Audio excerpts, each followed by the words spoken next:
who proposed to Mom 3 days into their relationship, I was a kind brother to his 2 children, but none of these things were really true. I hated earrings, I hated police cars, and I knew that Ken's children would be out of my life by the next year. In Kentucky, I didn't have to pretend to be someone I wasn't, because the only men in my life, my grandmother's brothers and brothers-in-law, already knew me. Did I want to make them proud? Of course I did, but not because I pretended to like them. I genuinely loved them. The oldest and meanest of the Blanton men was Uncle T-Berry, nicknamed for his favorite flavor of chewing gum. Uncle T-Berry, like his father, served in the Navy during World War II. He died when I was 4, so I have only 2 real memories of him. In the first, I'm running for my life, and T-Berry is close behind with a switchblade, assuring me that he'll feed my right ear to the dogs if he catches me. I leap into Mamaw Blanton's arms, and the terrifying game is over. But I know that I loved him, because my second memory is of throwing such a fit over not being allowed to visit him on his deathbed that my grandma was forced to don a hospital robe and smuggle me in. I remember clinging to her underneath that hospital robe, but I don't remember saying goodbye. Uncle Pet came next. Uncle Pet was a tall man with a biting wit and a raunchy sense of humor. The most economically successful of the Blanton crew, Uncle Pet left home early and started some timber and construction businesses that made him enough money to race horses in his spare time. He seemed the nicest of the Blanton men, with the smooth charm of a successful businessman. But that charm masked a fierce temper. Once, when a truck driver delivered supplies to one of Uncle Pet's businesses, he told my old hillbilly uncle, "Offload this now, you son of a bitch." Uncle Pet took the comment literally. "When you say that, you're calling my dear old mother a bitch, so I kindly ask you to speak more carefully."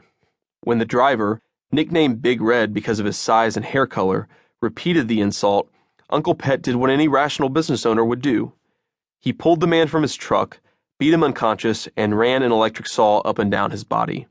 Big Red nearly bled to death, but was rushed to the hospital and survived. Uncle Pet never went to jail, though. Apparently, Big Red was also an Appalachian man, and he refused to speak to the police about the incident or press charges. He knew what it meant to insult a man's mother. Uncle David may have been the only one of Mamaw's brothers to care little for that honor culture. An old rebel with long, flowing hair and a longer beard, he loved everything but rules, which might explain why, when I found his giant marijuana plant in the backyard of the old homestead, he didn't try to explain it away. Shocked, I asked Uncle David what he planned to do with illegal drugs. So he got some cigarette papers and a lighter and showed me. I was 12. I knew if Mamaw ever found out, she'd kill him. I feared this because, according to family lore, Mamaw had nearly killed a man. When she was around 12, Mamaw walked outside to see 2 men loading the family's cow, a prized possession in a world without running water, into the back of a truck. She ran inside, grabbed a rifle, and fired a few rounds. One of the men collapsed, the result of a shot to the leg, and the other jumped into the truck and squealed away.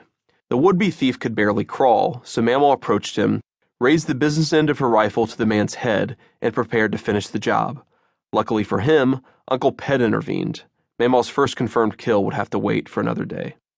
Even knowing what a pistol-packing lunatic Mamaw was, I find this story hard to believe.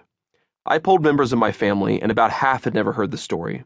The part I believe is that she would have murdered the man if someone hadn't stopped her. She loathed disloyalty, and there was no greater disloyalty than class betrayal. Each time someone stole a bike from our porch, 3 times by my count, or broke into a car and took the loose change, or stole a delivery, she'd tell me, like a general giving his troops marching orders, "There is nothing lower than the poor stealing from the poor. It's hard enough as it is.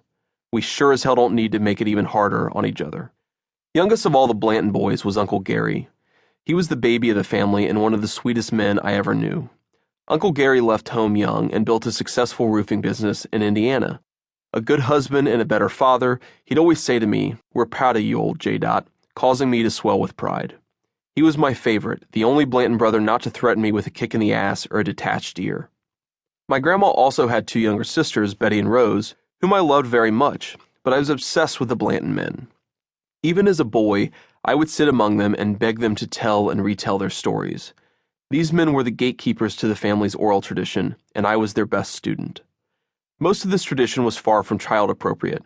Almost all of it involved the kind of violence that should land someone in jail. Much of it centered on how the county in which Jackson was situated, Breathitt, earned its alliterative nickname, Bloody Breathitt. Bono, audio ebook doc site.